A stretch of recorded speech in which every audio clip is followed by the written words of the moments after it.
The morning sun cast long shadows across the Colorado mountains when the first alien ships appeared.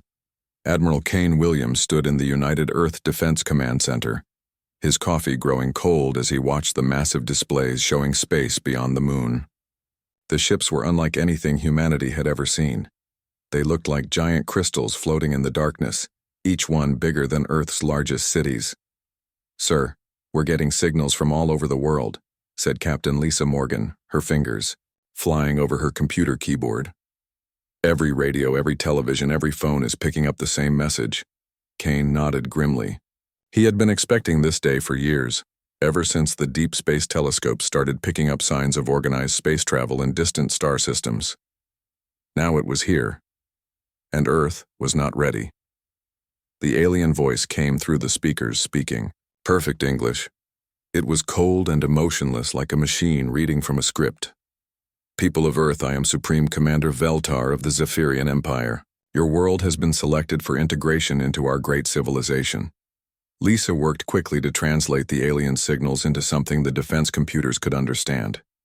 She had spent her whole career studying languages, but this was different. The aliens seemed to know every human language perfectly. "We have conquered 312 worlds across this galaxy," the voice continued. "Each species has found peace and prosperity under our rule. We offer you the same gift. You have 72 hours to surrender all military forces and prepare for peaceful integration. Any resistance will result in the complete sterilization of your planet." High above Earth, in a research station orbiting the planet, Dr. Alex Turner watched the alien fleet through his telescopes. He was supposed to be studying the sun, but now he found himself looking at something much more dangerous. The alien ships were beautiful and terrible at the same time, their crystal surfaces reflecting sunlight in strange patterns. "Alex, are you seeing this?" Dr. Nina Davis called from the other side of the lab. She was pointing at her computer screen, which showed the energy readings from the alien ships. "These numbers don't make sense. It's like they're absorbing solar radiation and changing it into something else." Alex floated over to her workstation, his mind racing. For the past 10 years, he had been working on Project Solar Storm, a secret research program designed to control solar energy. The project was considered too dangerous for practical use, but now he wondered if it might be humanity's only hope. Back on Earth, President Helen Carter sat in the White House Situation Room, surrounded by generals, scientists, and world leaders connected by video link. The room was filled with angry voices as everyone argued about what to do. "We have to surrender," said the Secretary of Defense. "They have thousands of ships. We have maybe 100 that could actually fight in space." "We can't just give up," argued General Patricia Stone. "If we surrender now, we'll never be free again." Admiral Williams listened to the debate, but his mind was elsewhere. He was thinking about a conversation he had with Dr. Turner 6 months ago. They had been talking about solar flares and what would happen if humans could control them. At the time, it seemed like science fiction. Now, it might be their only chance. Commander Jake Phillips stood on the bridge of the Earth defense ship, Liberty, watching the alien fleet through the main screen. His ship was one of the newest in Earth's small space navy, but compared to the alien vessels, it looked like a toy. He had served in space for 15 years, and he had never felt so helpless. "Commander," called his communications officer, "we're getting orders to stand down all weapons and return to Earth." Jake nodded, but he didn't like it. He had joined the Space Navy to protect Earth, not to watch it surrender without a fight. He thought about his daughter back home, and he wondered what kind of world she would grow up in under alien rule. Dr. Turner made a decision that would change everything. He opened a secure communication line to Admiral Williams. "Kane, I need to talk to you about Solar Storm."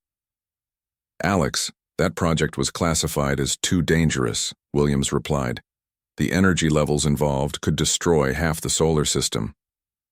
"Maybe," Turner said, looking at the alien ships through his telescope. "But I've been studying these aliens, and I think their technology depends on absorbing and redirecting energy. What if we gave them more energy than they could handle?" Williams was quiet for a long moment, then he said, "How long would you need?" "If we start now, maybe 70 hours. It's going to be close. Around the world, people watched the news with growing fear. The alien ships hung in space like a promise of doom.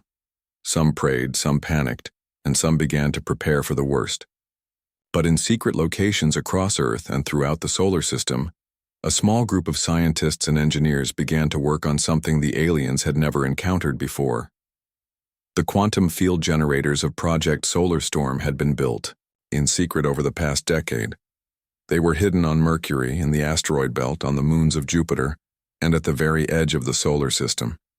Each one was the size of a city block and contained technology that pushed the limits of human science. As the deadline approached, President Carter made her decision. She would not surrender Earth without a fight. She called Admiral Williams to the White House for a secret meeting. "Kane, I'm authorizing Solar Storm," she said. "If we're going to die, we're going to die fighting." Williams nodded. "I'll contact Turner. But Helen, you need to understand, if this doesn't work, the aliens might destroy Earth just to make a point to other worlds." "Then we'd better make sure it works," Carter replied. The 72-hour countdown had begun. Across the solar system, hidden machines began to wake up. Dr. Turner and his team worked without sleep, preparing to do something that had never been attempted before. They were going to turn the sun itself into a weapon. As the alien deadline approached, Earth prepared for the impossible. They were going to fight back against an enemy that had never known defeat, using a weapon that could destroy them all if it went wrong. But humanity had always been willing to take impossible risks for freedom, and this time would be no different.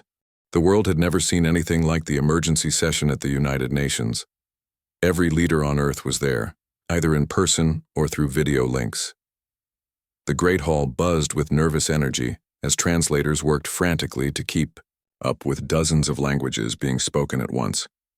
President Carter stood at the podium, looking out at faces filled with fear and uncertainty. Behind her, Admiral Williams waited with a briefcase containing the most classified documents in human history.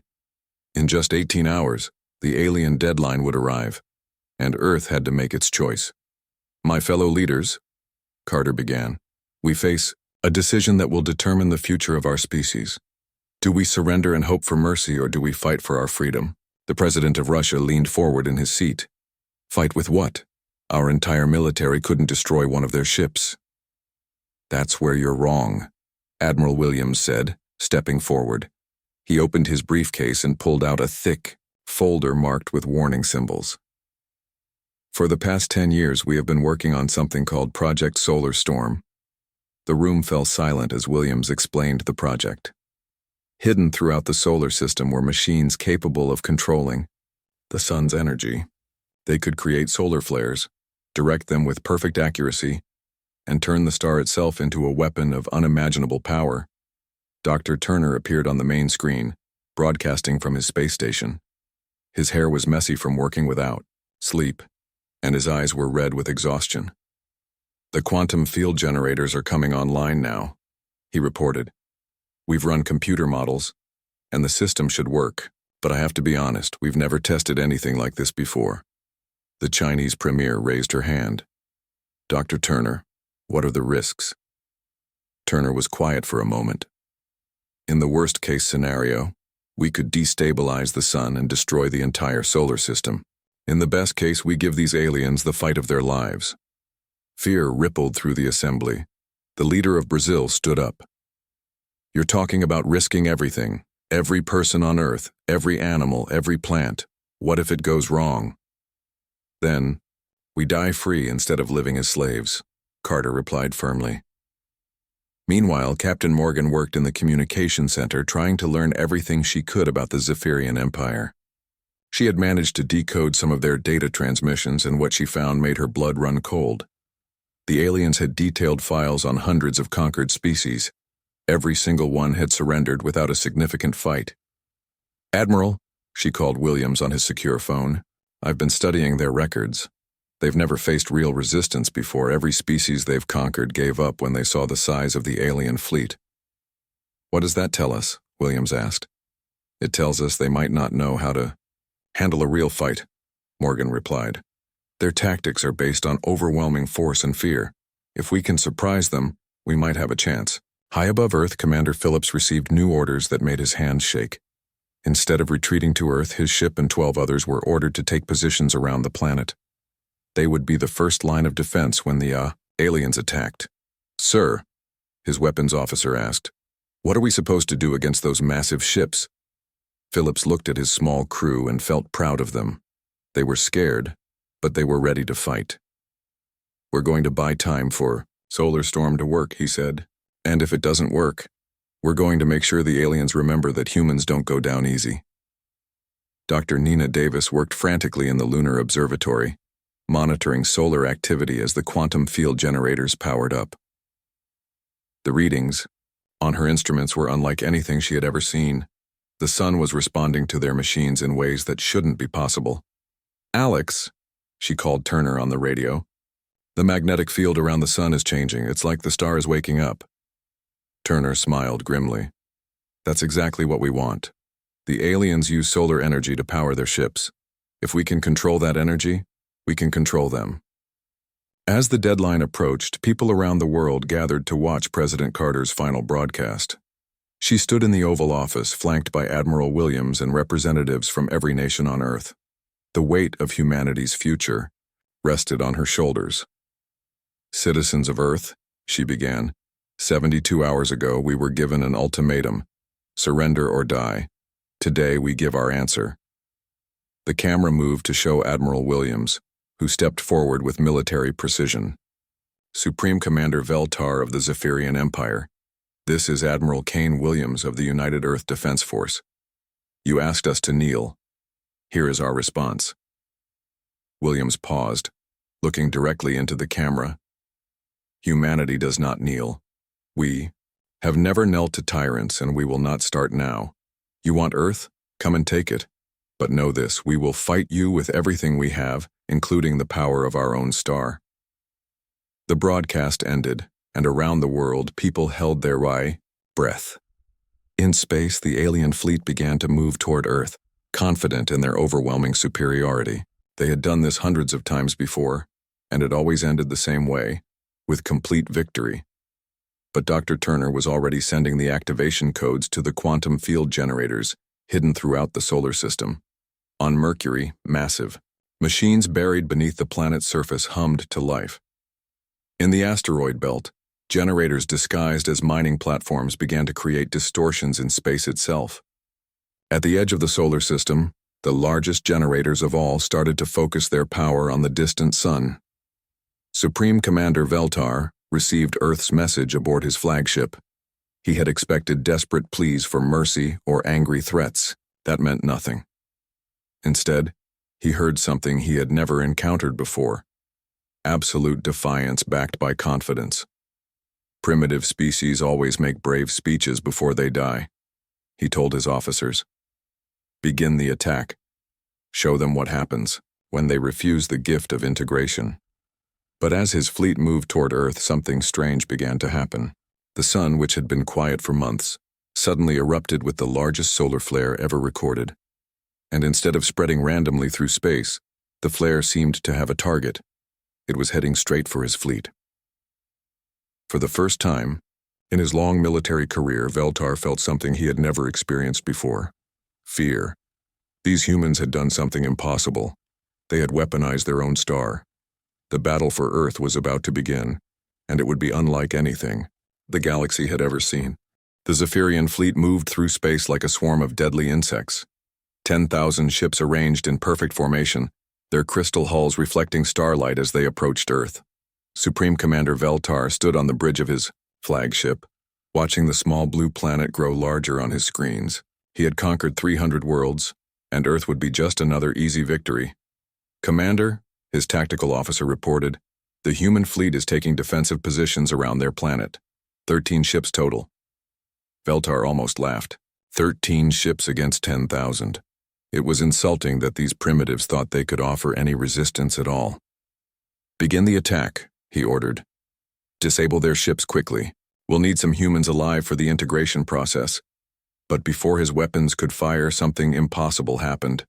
The sun, 93 million miles away, erupted with a solar flare larger than any in recorded history. And instead of spreading randomly through space like solar flares were supposed to do, this one had a destination. It was aimed directly at his fleet.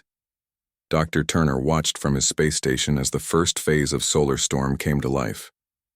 The quantum field generators hidden throughout the solar system were working together to create something that had never existed before: controlled stellar activity. The sun's magnetic field was bending to human will. "Nina, are you seeing this?" he called to Dr. Davis on the lunar observatory. "Alex, this is incredible," she replied, her voice filled with wonder and terror. "The energy readings are off the charts. We're literally controlling a star." The solar flare hit the leading edge of the alien fleet with the force of 1,000,000. Nuclear bombs. The Zephyrian ships designed to absorb and redirect energy suddenly found themselves overwhelmed. Their crystal hulls began to glow white-hot as they tried to process more power than they were built to handle. Veltar grabbed his command chair as his flagship shook under the impact. Warning lights flashed all around the bridge as his officers tried to understand what was happening. "Commander, we're losing ships," his tactical officer reported, fear creeping into his voice. "The energy levels are too high. Our absorption systems are overloading." "Impossible," Veltar snarled. "These are primitive creatures. They don't have the technology to control stellar activity." But the evidence was right in front of him. 300 of his ships were already disabled, their hulls cracked, and their crews struggling to survive the heat. The humans had turned their own star into a weapon. Commander Phillips watched the first solar flare strike from the bridge of his ship. He had never seen anything so beautiful and terrifying at the same time. The alien ships that had seemed invincible just moments before were now burning in the darkness of space. "All ships, attack now while they're confused," he ordered his small fleet. Earth's 13 warships launched everything they had at the damaged alien vessels.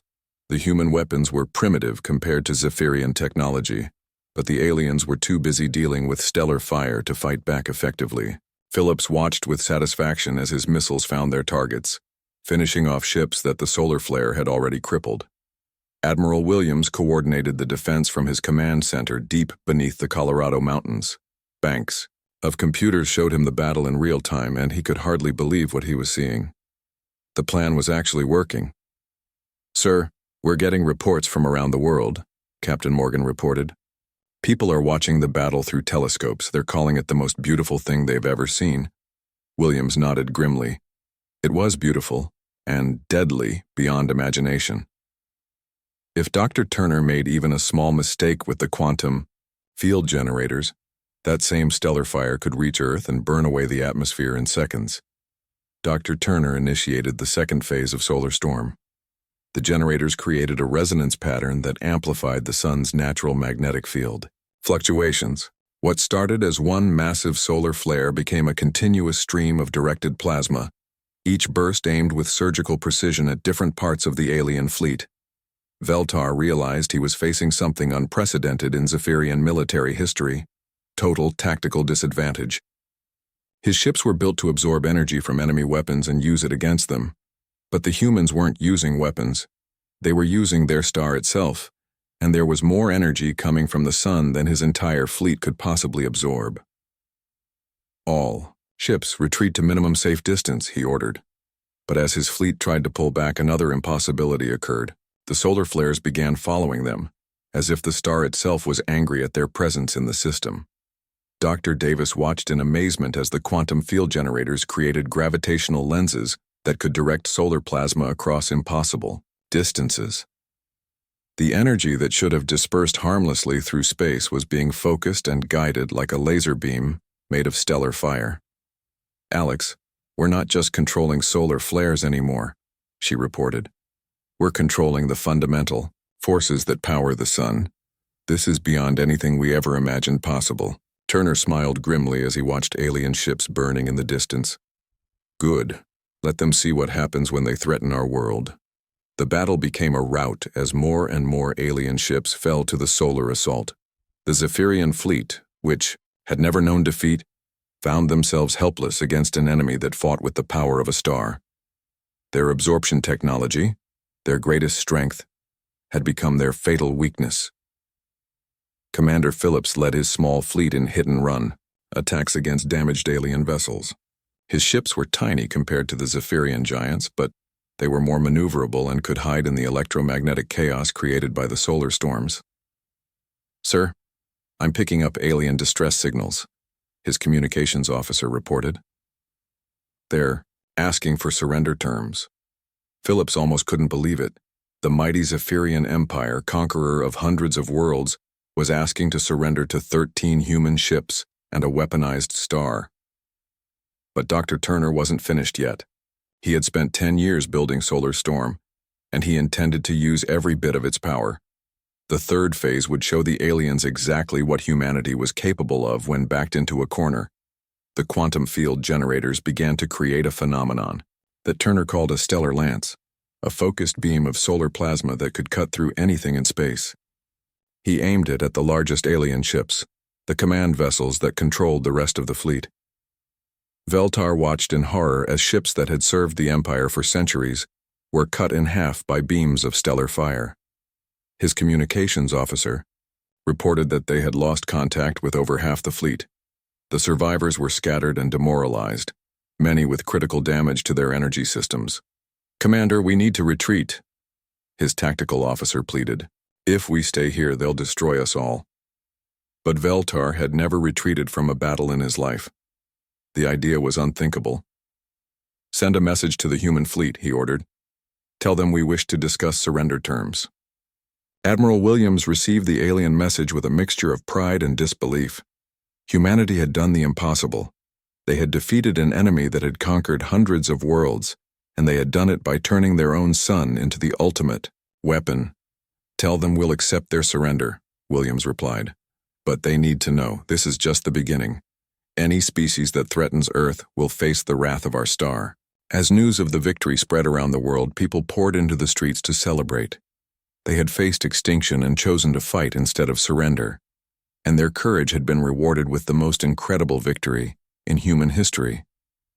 But in his space station, Dr. Turner was already thinking about what came next. Solar Storm had worked better than anyone had hoped. Now humanity had access to stellar-level energy, and that opened up possibilities that had never existed before. The galaxy was about to discover that Earth was no longer a helpless world waiting to be conquered. Supreme Commander Veltar had never known fear like this.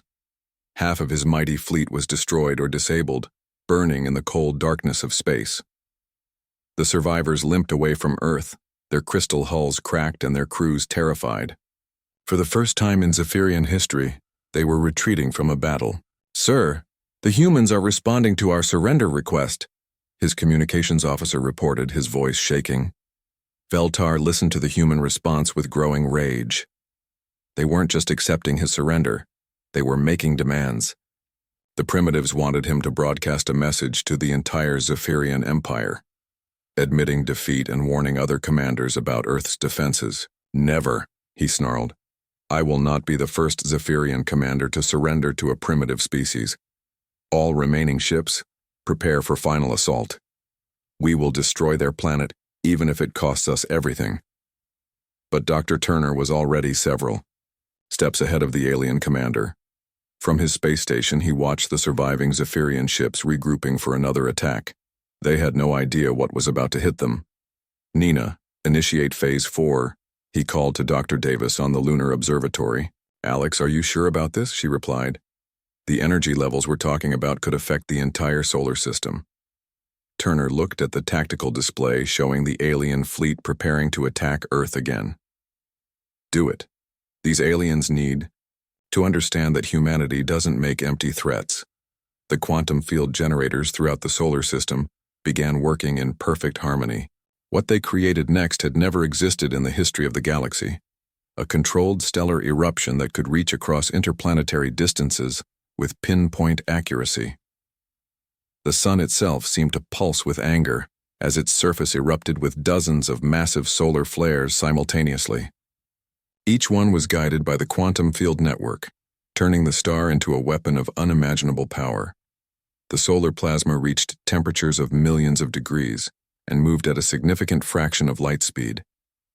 Commander Phillips watched from his ship as the space around Earth lit up like the birth of a new star. The solar flares were so bright that they outshone everything else in the sky.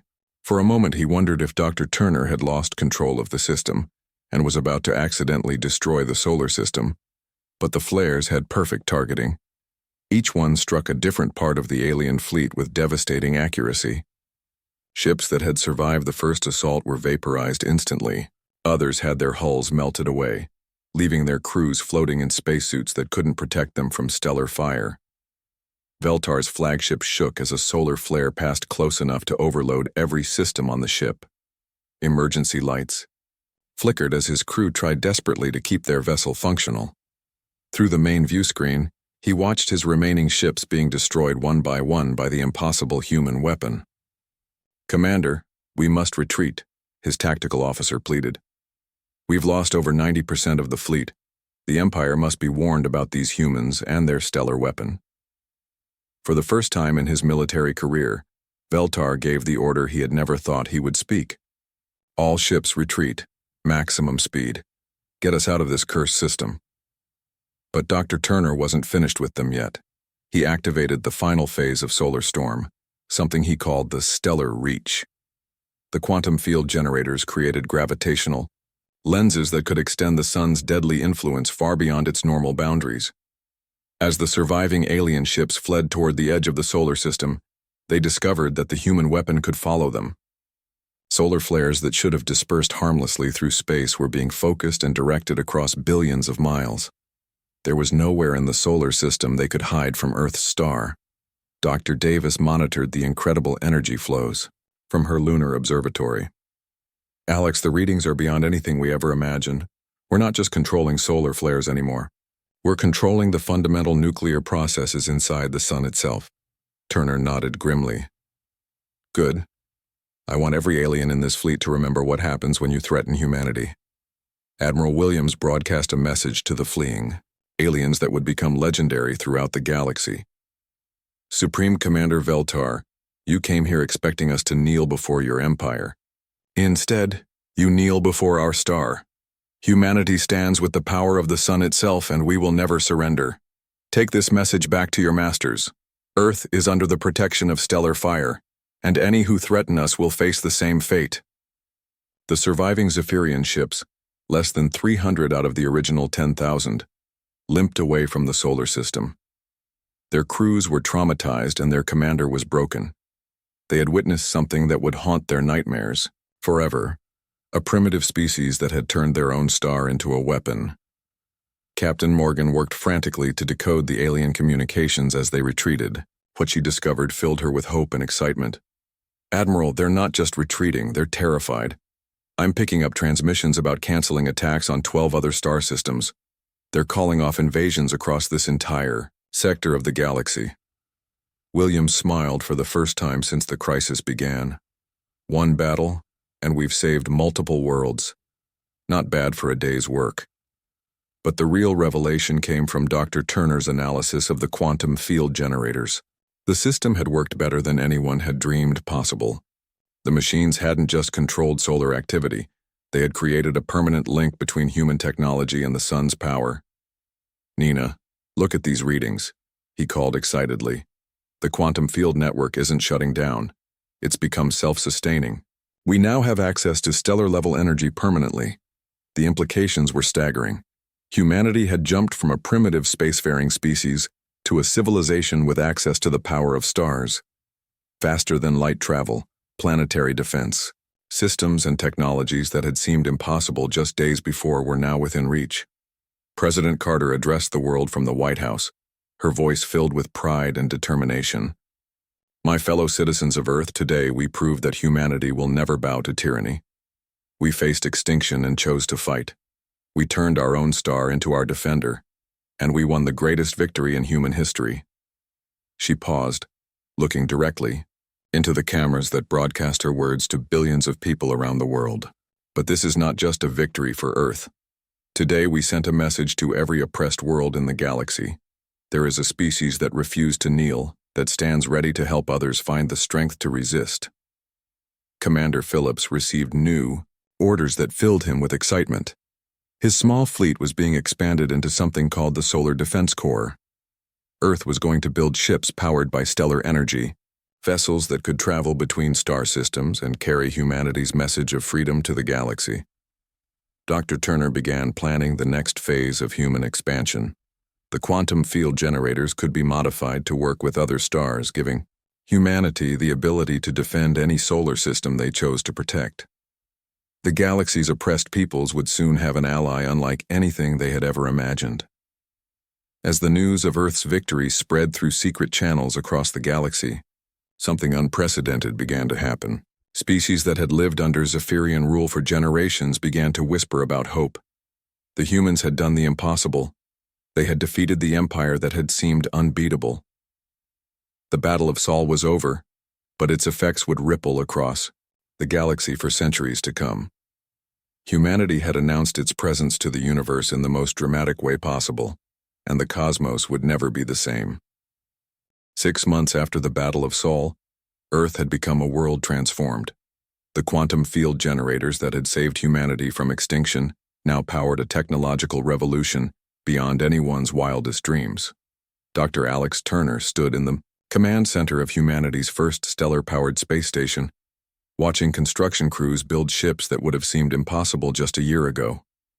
"Alex, the test results are incredible," Dr. Nina Davis reported from the lunar colony that had expanded 10 times its original size. "The new ships can travel faster than light by riding solar winds we create artificially. We can reach the nearest star system in 3 weeks instead of 300 years. Turner smiled as he watched the construction of the ship that would carry humanity's first diplomatic mission beyond the solar system. They had named it the Solar Wrath after the weapon that had saved Earth. Soon it would carry Captain Lisa Morgan to contact other species that had suffered under Zephyrian rule. Admiral Kane Williams, now commander of the Solar Defense Corps, reviewed the reports coming in from across the galaxy. The news of Earth's victory had spread far beyond what anyone had expected. 18 different species had sent secret messages asking for help in fighting the Zephyrian Empire. "Sir, we're receiving another transmission from the Kepler system," his communications officer reported. "The Alteran people are asking if the rumors are true. Did humans really defeat a Zephyrian fleet using their own star?" Williams nodded. "Send them the standard reply. Tell them that Earth stands ready to help any world willing to fight for its freedom." The response to humanity's victory had been everything they had hoped for and more. Across the galaxy, oppressed peoples were finding the courage to resist their conquerors. The Zephyrian Empire, which had ruled through fear for centuries, suddenly found itself fighting rebellions on dozens of worlds. Commander Jake Phillips, now Admiral Phillips of the Solar Fleet, prepared for humanity's first interstellar military mission. His ship, the largest vessel humanity had ever built, was powered directly by the sun and armed with weapons that could create artificial solar flares anywhere in the galaxy. "Admiral, all systems are ready for departure," his executive officer reported. "The quantum field generators are operating at full power." Phillips looked out at the stars that no longer seemed impossibly distant. In just a few hours, he would lead 12 ships beyond the solar system to help the people of Proxima Centauri fight for their independence. It was a responsibility he had never imagined having, but one he was proud to accept. President Helen Carter stood before the United Nations for what would be remembered as one of the most important speeches in human history. Representatives from every nation on Earth listened as she outlined humanity's new role in the galaxy. "6 months ago, we faced extinction and chose to fight," she began. "Today, we stand as proof that even the smallest species can defeat tyranny if they have the courage to resist. We have turned our star into our protector, and now we offer that protection to others." She paused, letting her words sink in before continuing. "The Zephyrian Empire has ruled through fear for too long. Today we announce the formation of the Solar Alliance, a confederation of free worlds united in the defense of liberty. Any species willing to fight for their freedom will find allies among the stars." The announcement sent shockwaves throughout the galaxy. For the first time in centuries, the oppressed peoples of dozens of worlds had hope. The humans had not only defeated the Empire, but were offering to help others do the same. Captain Morgan prepared for her diplomatic mission aboard the exploration ship New Horizon. Her destination was the Vega system, where a species called the Miralans had been fighting a losing war against Zephyrian occupation forces. Her mission was to offer them something they had never had before, a chance at victory. Captain, we're ready for departure, her science officer reported. The stellar drive is operating perfectly. Morgan looked back at Earth one last time before giving the order to launch. She was about to become the first human diplomat to represent Earth to an alien civilization, as equals rather than primitives begging for mercy. The changes on Earth itself were just as dramatic as humanity's expansion into space. Cities powered by stellar energy had no pollution and unlimited clean power. Medical advances made possible by quantum field technology were eliminating diseases that had plagued humanity for centuries. The planet that had almost been conquered was becoming a paradise.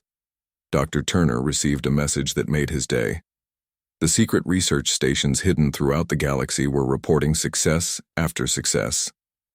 Humanity had learned to replicate the quantum field generators around other stars, creating a network of stellar weapons that could defend any world willing to join the Solar Alliance. Nina, look at this, he called excitedly. The Centauri station is online. We can now create controlled solar flares in 3 different star systems. The Zephyrians are going to hate this. Dr. Davis laughed as she reviewed the data. Alex, 6 months ago we were trying to figure out how to save Earth. Now we're building weapons that can protect entire sectors of the galaxy. The Zephyrian Empire was indeed learning to hate the humans and their stellar weapons. Supreme Commander Veltar, the only surviving senior officer from the failed invasion of Earth, stood before the Zephyrian High Council trying to explain the impossible. The humans have technology that should not exist, he reported, his voice still shaking from the memory of the battle. They can control stellar activity with perfect precision. Their weapons use the power of stars themselves. We cannot fight them with conventional tactics. The High Council listened in growing alarm as Veltar described humanity's capabilities. For the first time in their history, the Zephyrians faced an enemy they could not simply overwhelm with superior numbers. What do you recommend? Asked the Supreme Chancellor. Veltar was quiet for a long moment. We negotiate. The humans have made it clear they will defend any world that joins their alliance. We can either face them in battle after battle until our empire collapses, or we can try to find a peaceful solution. It was a recommendation that would have been unthinkable just months before. The mighty Zephyrian Empire was considering peace negotiations with a species they had tried to conquer. Back on Earth, the first ships of the Solar Fleet prepared to leave the solar system on their missions of liberation. Each vessel carried the hopes of billions of oppressed beings across the galaxy. They were powered by the sun, armed with stellar fire, and crewed by humans who had learned that freedom was worth any sacrifice. Admiral Williams watched the fleet depart from his command center, feeling proud of how far humanity had come. 6 months ago, they ordered us to kneel, he said to his aide. Instead, we taught the galaxy to stand. The ships disappeared into hyperspace, carried by artificial solar winds toward distant stars where other species waited for salvation. Behind them, Earth's sun burned a little brighter, as if approving of the species that had learned to channel its power in defense of freedom. The galaxy would never be the same. Humanity had announced its presence in the most dramatic way possible, and the age of Zephyrian domination was coming to an end. Across the stars, oppressed peoples looked up at their skies with new hope, knowing that somewhere among the stars, there was a species that refused to kneel and stood ready to help others find the strength to resist. The Solar Alliance grew larger every day, and with each new member, the network of stellar weapons expanded. Soon, every inhabited star system would be protected by the power of its own sun, guided by human technology and defended by human courage. Earth's children had taken their place among the stars, not as conquerors, but as liberators. And wherever they went, they carried the same message that had saved their world. Freedom is worth fighting for, no matter how impossible the odds might seem.